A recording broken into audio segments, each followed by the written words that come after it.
মা গো মা, আমার মেয়ে দুটোকে রক্ষা করো ঠাকুর, ওদের ভালো হোক। আমার মেয়ে দুটোকে রক্ষা করো। আমার শোলক যেন সুখে সংসার করতে পারে, ও ঘরে যেন ওকে বউ হিসেবে মেনে নেয় মা। ও বাড়িতে যেন ওর একটু ঠাঁই হয়, একটু জায়গা হয়। ওকে যেন স্বামীর সংসার ছেড়ে বেরোতে না হয়, ওকে যেন স্বামীর সংসার ছেড়ে বেরোতে না হয় মা।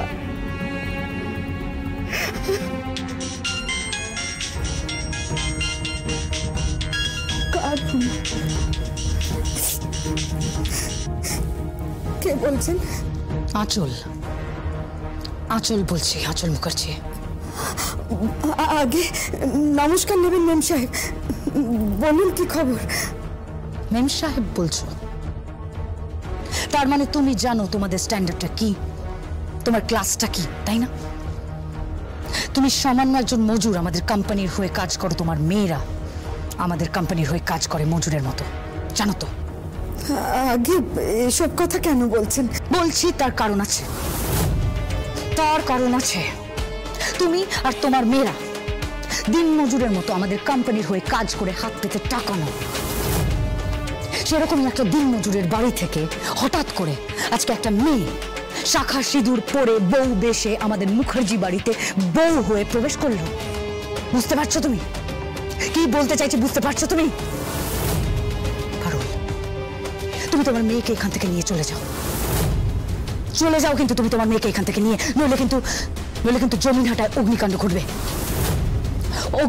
ঘটবে বলে দিলাম। তোমার বাড়ি বলতে কিছু থাকবে না, তোমার ছোট মেয়ের এখানে লাশ পড়ে থাকবে, তোমার বড় মেয়েও শাড়িরও লাশ পড়ে থাকবে। প্রথমবার কোনো মতে বেঁচে গিয়েছিল, কিন্তু এইবার ভগবানও বাঁচাতে পারবে না, বুঝতে পেরেছো? মেম সাহেব এসব আপনি কি বলছেন? মেম সাহেব, সবই তো মেয়েটাও বাড়িতে বউ হয়ে গেছে। মেয়েটা না ভালো মেম সাহেব, আমার মেয়ে বলে বলছি না, মেয়েটা সত্যি ভালো।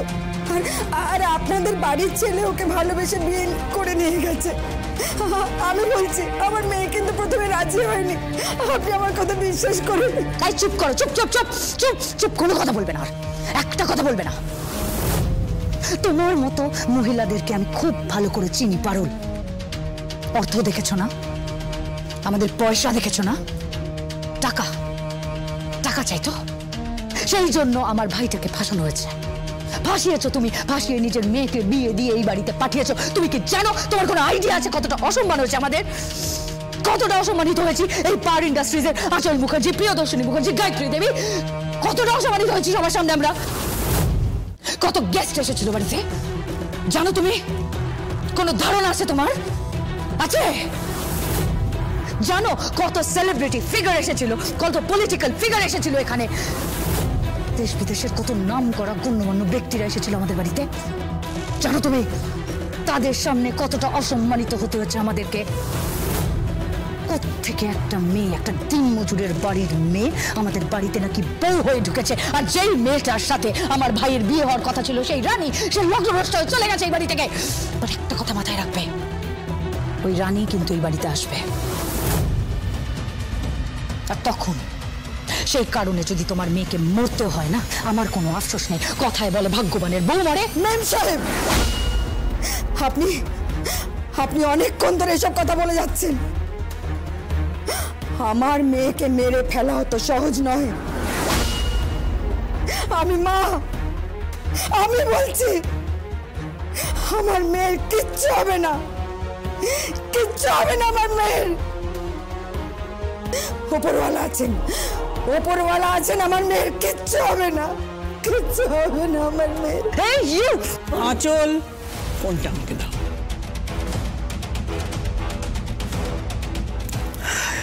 পারুল দাস, আমি বলছি, তোমাদের উদ্দেশ্য তো টাকা, তো যা টাকা লাগে আমরা দেব। আরে বাবা, এই টাকাতেই তো তোমাদের চলতো, তোমরা খেতে পেতে। তা এখন এসব করছো কেন? হ্যাঁ, ওই মেয়েটাকে বাড়ি থেকে চলে যেতে বলো। আমি বলছি তোমাকে, ওকে চলে যেতে বলো। আমি আর আঁচল গিয়ে সসম্মানে ওকে ওই বাড়িতে পৌঁছে দিয়ে আসবো। কি কি বলছেন কি? হ্যাঁ হ্যাঁ, আর ওকে ওই শাখা পলা খুলে সিঁদুরটা মুছে ফেলতে বলবে। ছি, ছি, কি বলছেন আপনি? আপনাদের বাড়ির ছেলের সাথে ওর বিয়ে হয়েছে, সিঁদুর মুছতে নেই, সিঁদুর মুছতে নেই। চুপ করো, একদম চুপ করো। তুমি যদি ওকে এখান থেকে নিয়ে না যাও তাহলে কিন্তু ওর কপালে অশেষ দুঃখ আছে। পার ইন্ডাস্ট্রির যে মজুর কাপড়ের নকশা তোলে সে ওই মালিকের বাড়িতে বউ হয়ে থাকবে, এটা হতে পারে না। আর এই শহরে শোলককে মানাবে না, ওকে এখান থেকে উপড়ে ফেলা হবে। ম্যাম সাহেব,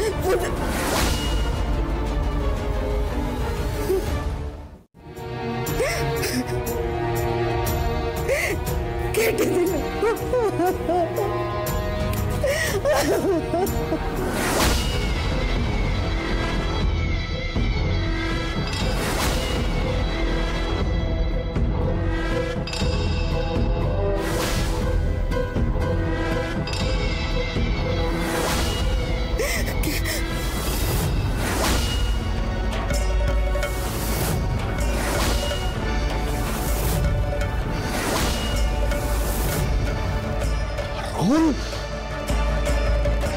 তুমি তুমি এ বাড়িতে? হ্যাঁ, এ তো শোলক শাড়ির বাড়ি। তুমি তুমি এখানে কি করছো? কি করছো তুমি এখানে? হ্যাঁ, করতে গেলে এখানে তুমি? হ্যাঁ, করতে গেলে তুমি? আজকে তো বিয়ে, শোলকের তো বিয়ে হয়ে গেছে তো। হ্যাঁ, তাই এখানে তুমি শাড়ি কোথায়? রোল তুমি কেন এখানে? ওদের সঙ্গে তোমার কি সম্পর্ক? কি সম্পর্ক? কেন চুপ করে আছো কেন? পারুল, চুপ করে আছো কেন? উত্তর দাও, উত্তর দাও, উত্তর দাও। শুনবেন, সহ্য করতে পারবেন? নিজেকে ক্ষমা করতে? আপনার পাপ আপনাকে ছাড়েনি। একটা অন্তঃসত্ত্বা বউকে আর 1 বছরের সন্তানকে দোলের আগের দিন রাতে বুড়ির ঘর পোড়ানোর সময় জ্বালিয়ে পুড়িয়ে দিতে চেয়েছিলেন। সেই অন্তঃসত্ত্বা মেয়েটি যে মায়ের গর্ভে ছিল সেও বেঁচে আছে। 1 বছরের মেয়েটিও। সেই 1 বছরের মেয়েটি শাড়ি, আর যে আমার গর্ভে ছিল সে আজকে শোলক।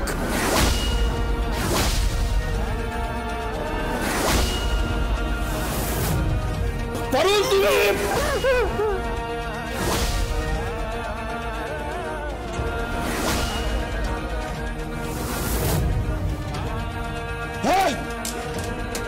কি বলছো? কি তুমি? বাপকেও ছাড়ে না, আর শোলক শাড়িও তার বাপকে ছাড়বে না।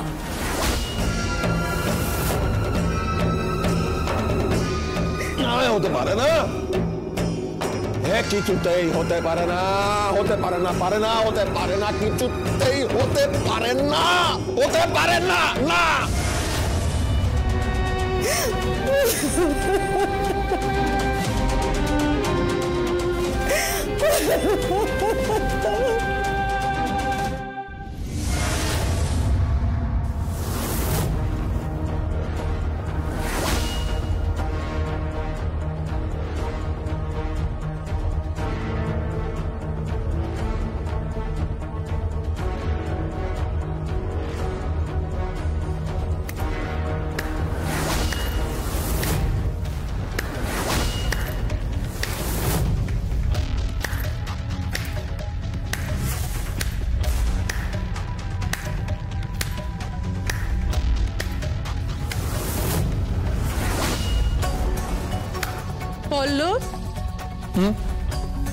এদের পয়সা দাও।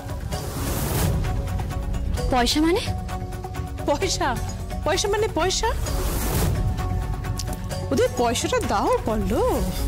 তোমরা যে এখানে এসে নাচ দেখালে, তামাশা দেখালে, মানে যেসে নাচ নয়, একদম বদর নাচ দেখালে, পয়সা তো তোমাদের প্রাপ্যই বললো। পয়সা দাও। চলো না,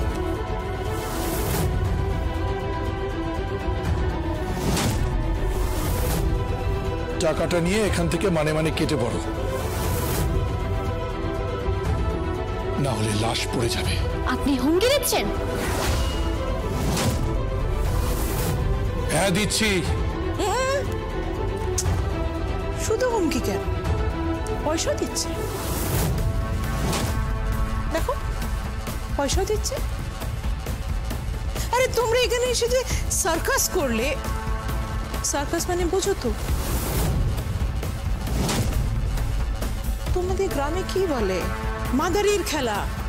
মাদারির খেলা দেখালে, যে সার্কাস দেখালো কয়েকজন মজুর, লেবার, যারা শাড়িতে নকশা তোলে, লেবারের কাজ করে আমাদের কাছ থেকেই টাকা নিয়ে যাদের সংসার চলে, তারা আমাদের বাড়িতে এসে আমাদের ঘরে দাঁড়িয়ে বাসর ঘর সেলিব্রেট করছে। দারুণ।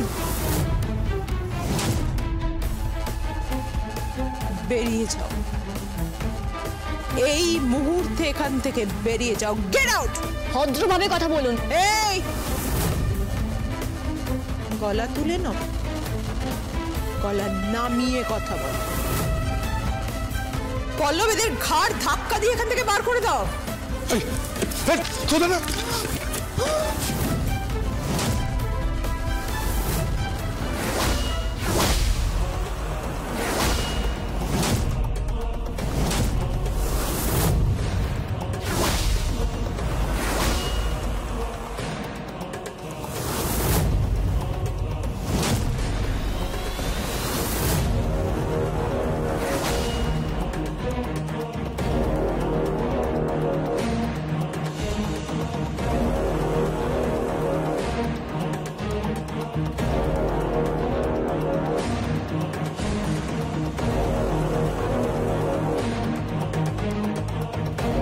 মা সরস্বতীর আশীর্বাদ হচ্ছে সঙ্গীত, গান, বাজনা। আর আপনারা আপনারা তাকেই ছুড়ে ফেলছেন। হ্যাঁ, তাকেই ছুড়ে ফেলছেন। বেশ করেছি, এবারে তোমাদের ছুঁড়ে ফেলে দেব।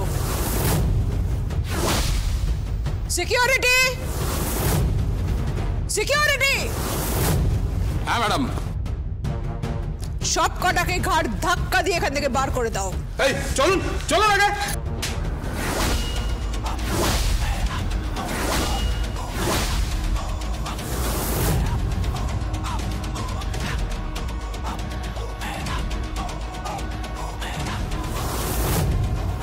সড়ক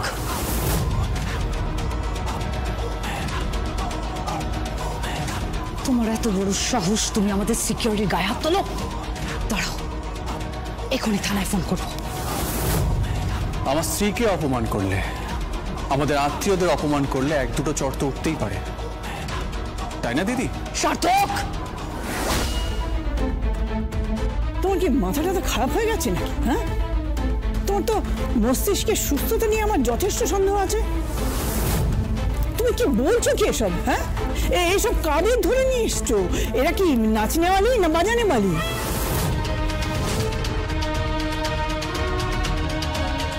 ভদ্রভাবে কথা বলুন। এই একদম চুপ করো। যত বড় মুখ নয় তত বড় কথা। তুমি গায়ত্রী দেবীর সঙ্গে কথা বলছো। পল্লব, তুমি দাঁড়িয়ে আছো কেন চুপ করে? যাও, এদের এক্ষুনি ঘাট ধরে বার করে দাও। এই চলো চলো।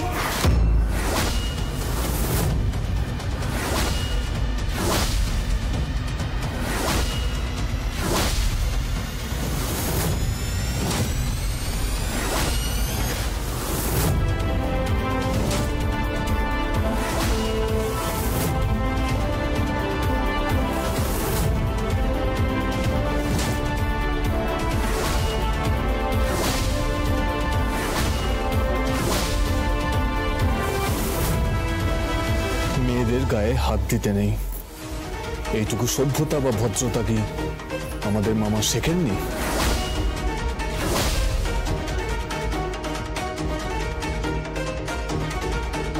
নাকি এই পরিবারের কর্ত্রী গায়ত্রী দেবী শেখাননি?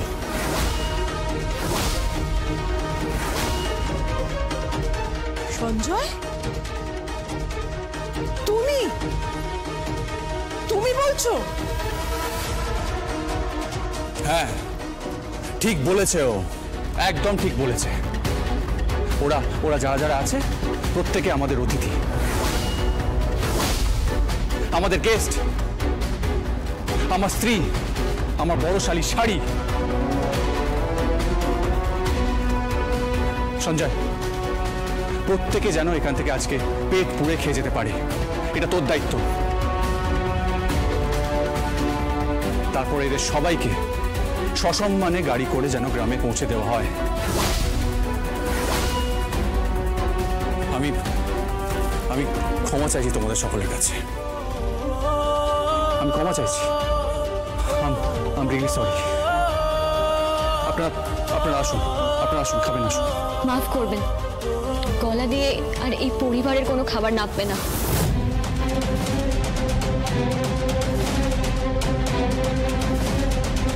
হ্যাঁ, আমাদের অনেক শোষণ করেছেন আপনারা, আর সেই টাকায় নিজেদের ব্যাংকের খাতায় মুনাফা করেছেন আপনারা।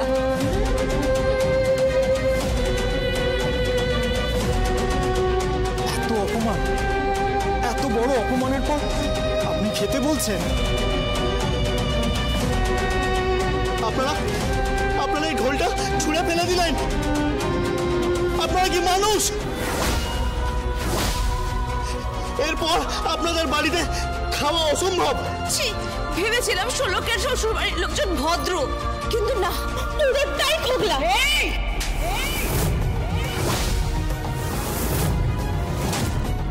শাশুড়ি মা, মাত্রা ছাড়াবেন না।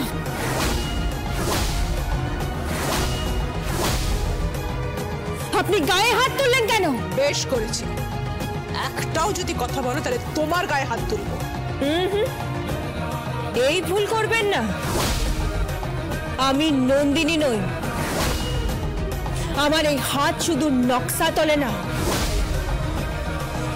মুখের নকশাও পাল্টে দিতে পারে।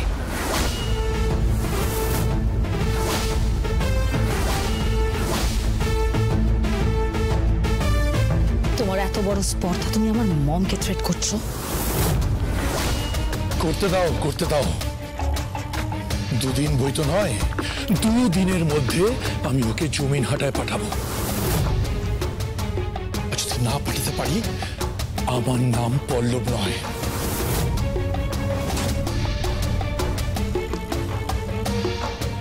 আর ও যদি না যায়, তাহলে ওর লাশ যাবে।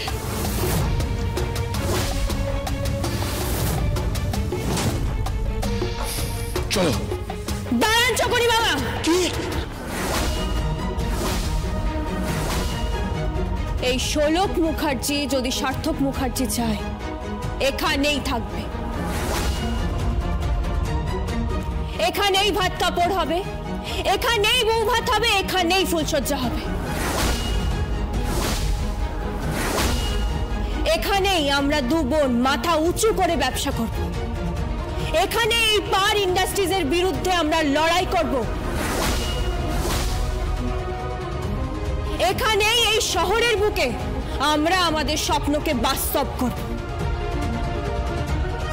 এখানেই র্যাম্প করব, আর ওই র্যাম্প শোতে অচল মুখার্জিকে হাঁটাবো, আর আপনাদের পুরো পরিবারকে পায়ে ঘুঙুর পরিয়ে নাচ করাবো।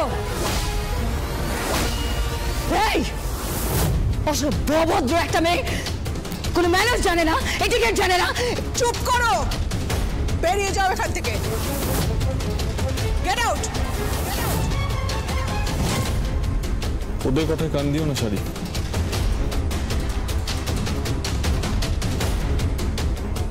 এসো আমার সঙ্গে।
আসুন আপনারা সবাই খাবেন, আসুন।